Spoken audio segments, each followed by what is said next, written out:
Edwards versus South Carolina. On the morning of March 2nd, 1961, 187 petitioners, all African American, organized and marched to the South Carolina courthouse protesting segregation.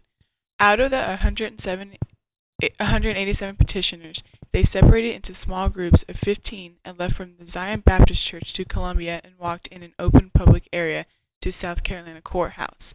The march peacefully expressed the grievances to the citizens of South Carolina, along with the legislative bodies of South Carolina.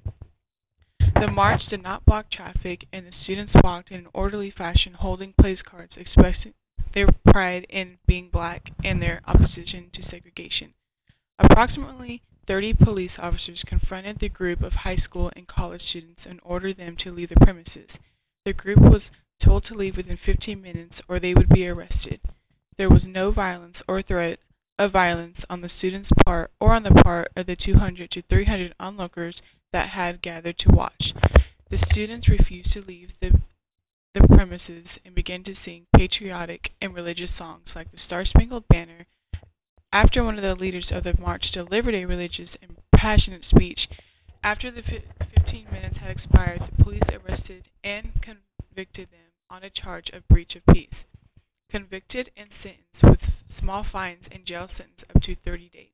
The students took their cases to the state Supreme Court, which upheld the convictions on the state court. The students then petitioned the United States Supreme Court for the review of this decision. The court case took place in Washington, D.C. on December 13, 1962. James Edwards, Jr. appealed the court case against the state of South Carolina. James Edwards, Jr.'s claim was that the South Carolina common law crime of the breach of the peace, as applied to the peaceful march to protest racial discrimination, infringes on the First Amendment guarantee of free speech. The state of South Carolina's claim was that the march was a breach of speech, which is a crime under the common law of the South Carolina. The question: did the arrests and convictions of the marchers violate their freedom of speech? Assembly the petition for redress of their grievances as protected by the First and 14th Amendments. The decision of the Supreme Court was announced on the 25th of February in 1963. The decision was that the students' convictions violated their rights of free speech, free assembly, and the freedom to petition government for redress of grievances. The Supreme Court overturned the decision of the state courts in South Carolina for all of the students.